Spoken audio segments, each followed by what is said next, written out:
Welcome! If you want to customize volume panel styles into your OnePlus Nord 2 5G, first of all go into Play Store and find Volume Styles application. I'll show you. Volume Styles. This one. And need to install this application. So click Install, wait a second for installing, and then click Open. And now need to choose your volume panel styles, for example, maybe like Samsung 1V3. So choose and click Start in the top right corner.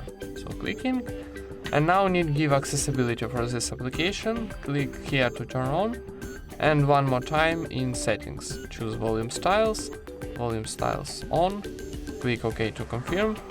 And now when we see Stop button in the top right corner, we got a new volume styles panels into our OnePlus Nord 2 5G.